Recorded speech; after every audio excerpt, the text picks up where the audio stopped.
Let me tell you a little bit about Tenamaxtle and the Mixton War. So Tenamaxtle was from a place called Nochistlan, Zacatecos.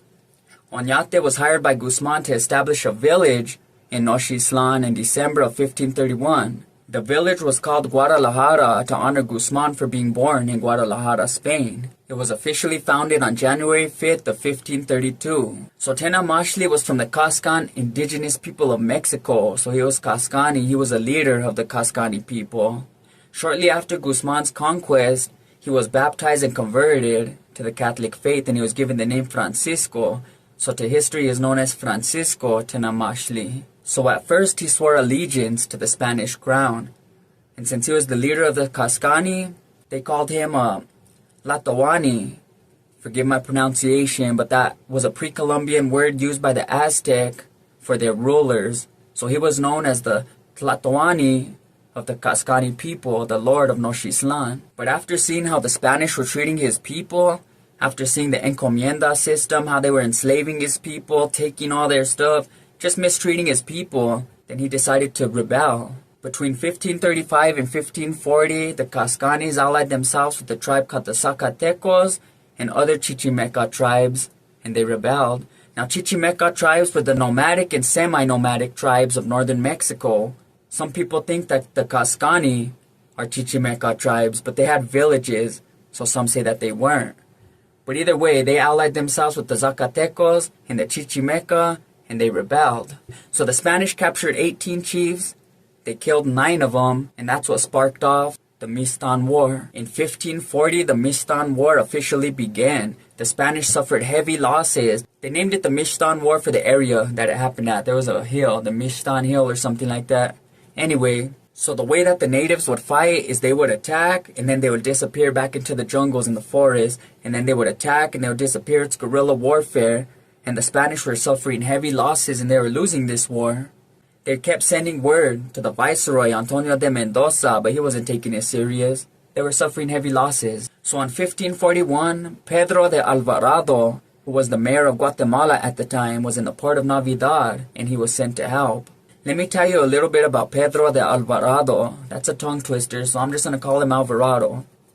Well, Pedro de Alvarado was one of Cortez's right-hand man. He was like Cortez's right-hand man during the conquest of Mexico. So when Cortez was in Tenochtitlan, Mexico City, when King Moctezuma let him in, he was in the city. Alvarado was like his right-hand man. What Cortez was doing was against the Spanish government, so Spain had sent soldiers to capture him. When he heard that they were on the way to capture him, he left Alvarado in charge of Mexico City, and he went to go fight the people who were going to capture him. Well, while he was gone, Pedro de Alvarado slaughtered a bunch of nobles and warriors that were practicing a ceremony because he thought that their ceremony was... He got scared. He thought they were like rebelling. He didn't know. He tripped out, so he slaughtered a lot of them. So when Cortez came back, the city was in chaos. When he left, it was in peace. When he came back, it was in chaos. So Alvarado could have been the whole reason why it popped off. I'm sure there was tensions, and eventually it was going to come to a boiling point. But Pedro de Alvarado, while he was in charge, kind of sped it up a little bit by slaughtering all those people who were practicing that ceremony. Now, this ceremony was called Toxatl. I can't pronounce it again, but I'll put the spelling. This was the ceremony they were practicing when Alvarado slaughtered them all. Later, he became the mayor of Guatemala, and he was putting together another conquest in 1541. He was going to go conquer more north and some other parts, you know.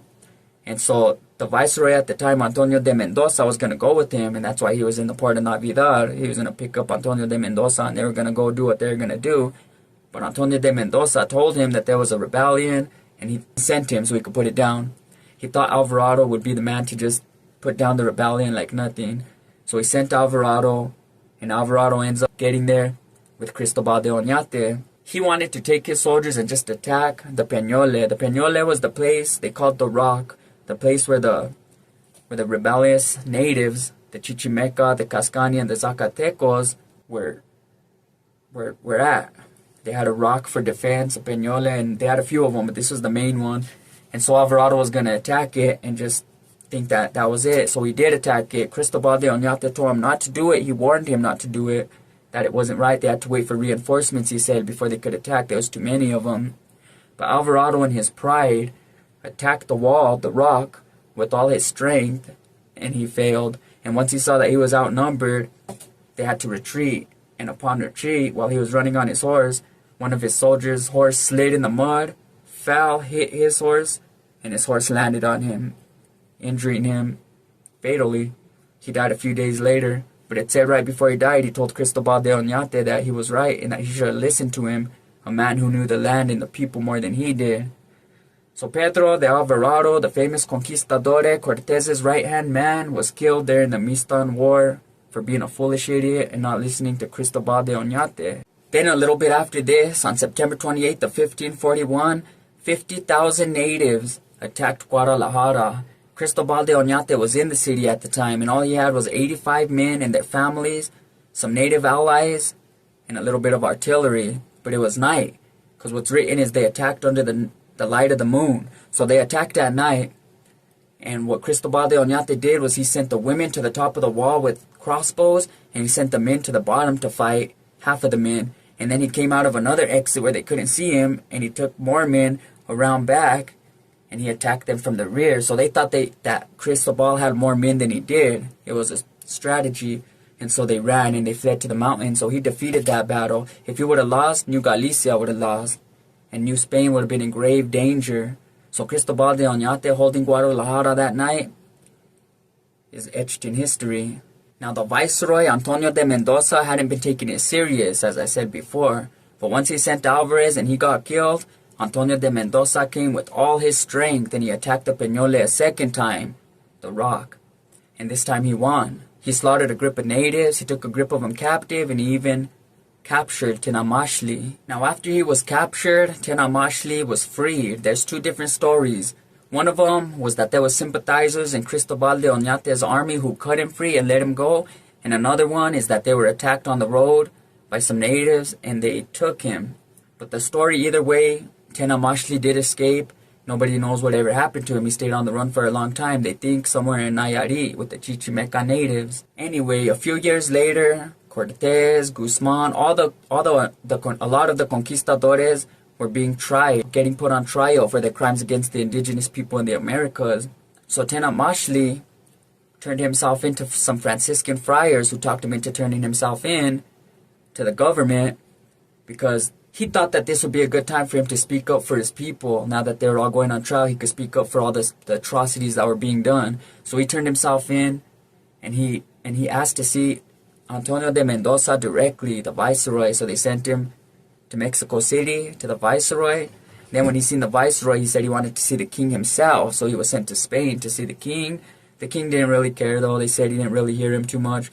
But Bartolomé de las Casas, he was a former conquistador. He used to own encomiendas in the Caribbean. He was one of the ones that came with or after Christopher Columbus during that time when they were conquering the Caribbean. And he owned some encomiendas himself. He owned lands and slaves. And then he went back to Spain. While he was in Spain, he heard all the atrocities that were being done in the Caribbean. So he renounced all his land, all his slaves, everything, and he became a monk. And after that, he was trying to help advocate for the natives. He became known as the advocate of the Indies.